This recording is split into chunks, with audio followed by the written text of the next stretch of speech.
What is going on? Welcome back to the channel. It's your boy 8bit79, and in this one we're going to be going over some of the problems with this Krakoan summer uniform with Storm, seeing as how it's going to get replaced.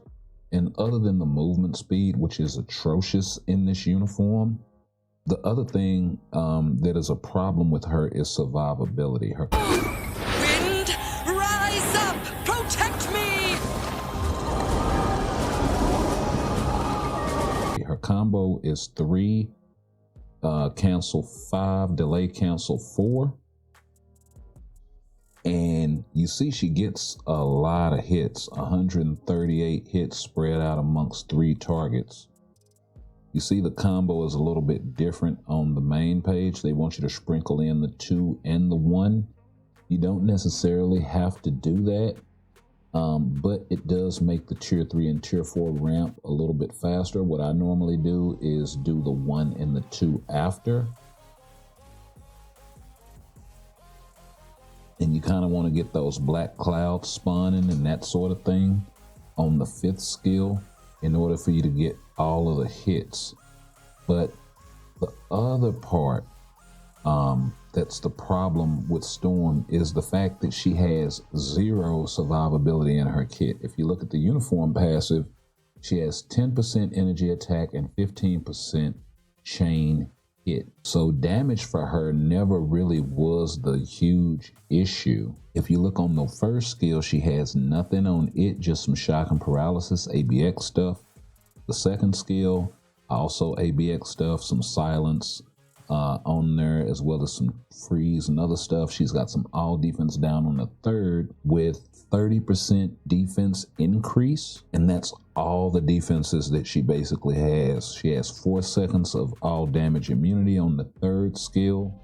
She has a 20% heal on the 4 with all of that juicy damage, and then she has 4 seconds of invincibility on the 5th skill. The 4-star passive, of course, has the ignore dodge at 30% with the 55% all elemental damage. Nothing on the leadership. If we go and we look at the tier 2 passive, there is absolutely nothing on here.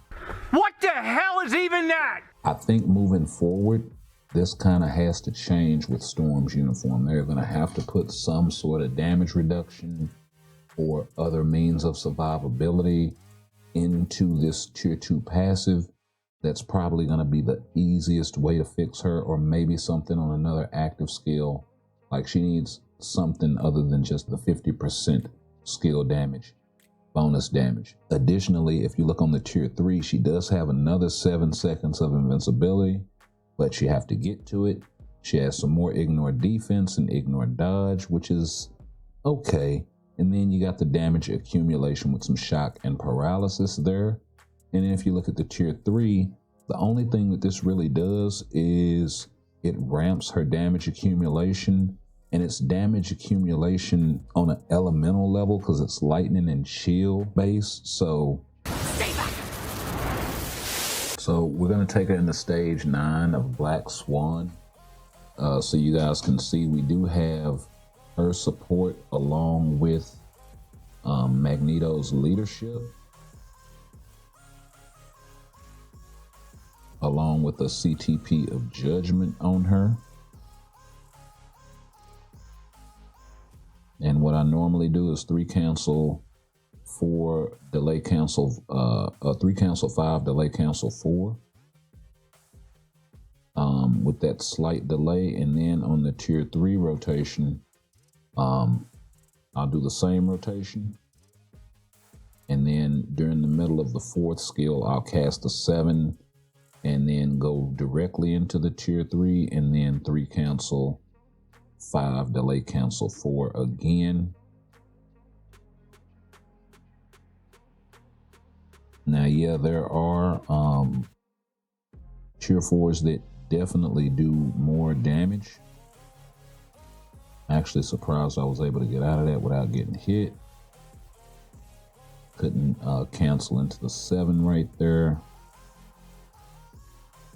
Now, the nice thing about her, she actually got hit right there.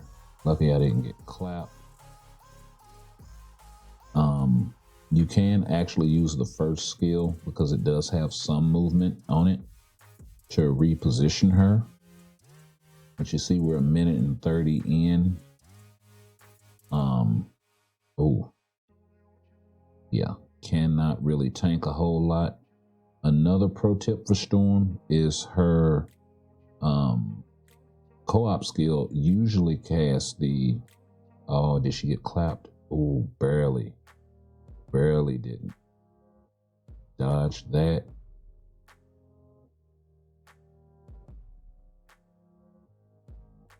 And so the co-op skill usually casts the fourth skill for her where the heal is.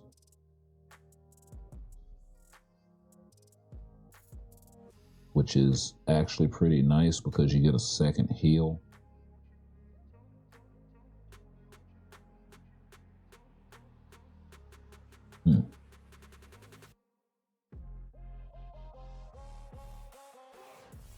But you see, even now with a 2-year-old uniform, the damage really isn't there anymore.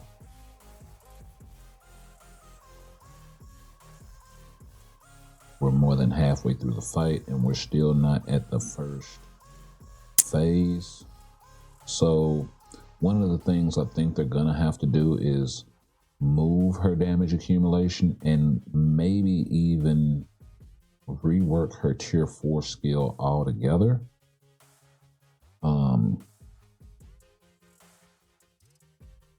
But then the other thing too is they're gonna have to fix her movement speed and her survivability.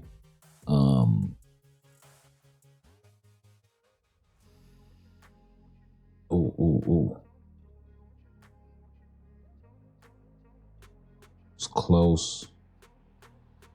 And she actually got clapped up right there. So yeah, just really hard to keep alive. Even if I turn this thing down, or you know what, we'll go back in and we'll run it with Psylocke, because that's sort of her direct competition. Both summer seasonal paywall female blast elemental mutants. Forces of nature's cold, freeze! So they are sort of in direct line of sight competition with each other. The other thing is, while Psylocke, I actually messed up her rotation, does offer 40%, and their kits are really similar, honestly. There are a few things in Psylocke's kit that I kind of feel like Storm could benefit from. Not the least of which is a V-pad skill.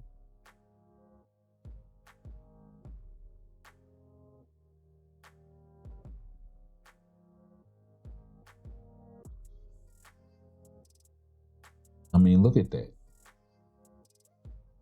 The bars just... Now, granted that these are uniforms that are years apart,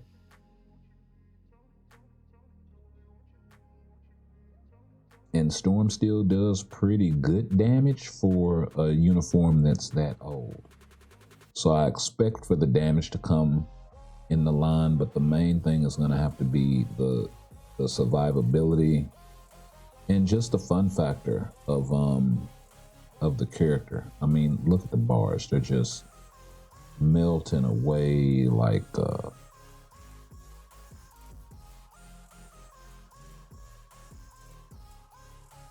like your boy on a diet.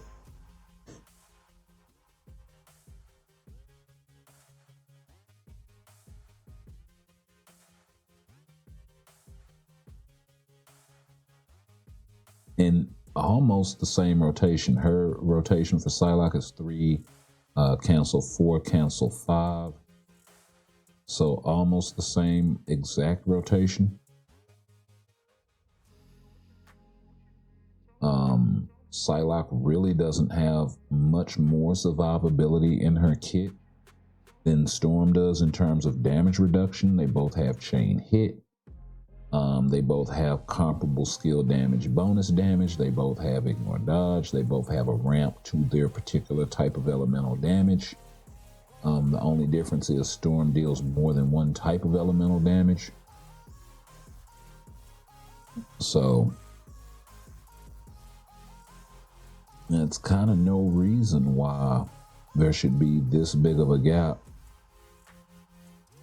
in between two seasonal paywalls. And that's why I said if they really want to sell those seasonal uniforms, they should kind of upgrade them once every so often.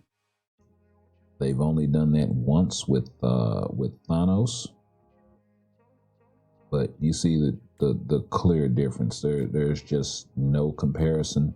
But then if you look at Psylocke's kit, outside of, you're dealing with a transcendent character versus a tier 3 character, of course, but Psylocke's tier 4 is something similar to that of Luna Snow, where you start out at X amount of damage and then it ticks down by a percentage every second for so many seconds. I'm not so sure if that's going to be better than what Storm already has. Or she does have some critical damage and some guaranteed critical rate in her kit that I don't think Storm has, so that would probably help. But then the V-pad skill, being able to get out of the way of stuff quickly. This is something that definitely needs to be added in the Storm's kit.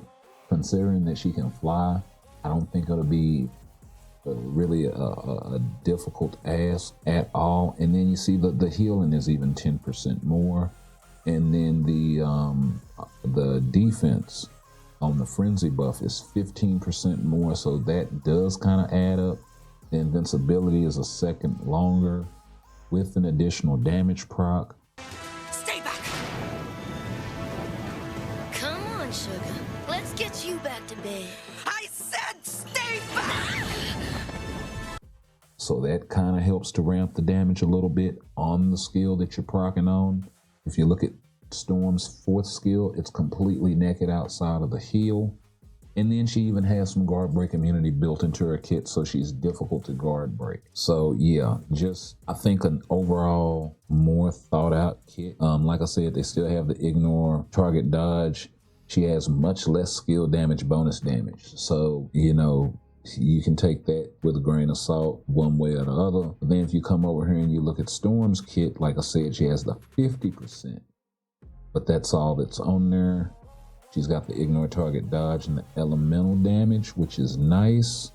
And then for the uniform passive, you're rocking with the chain hit and the 10% increase energy attack. So giving her something as far as the defenses is concerned, ramping her heal, giving her a V-pad, I think it'll all add up to increase her survivability to a point where she'll be actually good. And then the damage is what it is. They just need to bring it into 2025. So y'all hit that like, share, comment, and all of that jazz. Let me know what y'all think. Sound off down below. And are you guys excited for X-Men 97? I know I am. I can't wait for Storm and Cyclops. Hopefully they turn him into a decent DPS. Hopefully they do something with Beast and make him more than just a support. And we'll have to wait and see how they're going to do with Sunspot. But we'll catch you guys in the next one. Peace.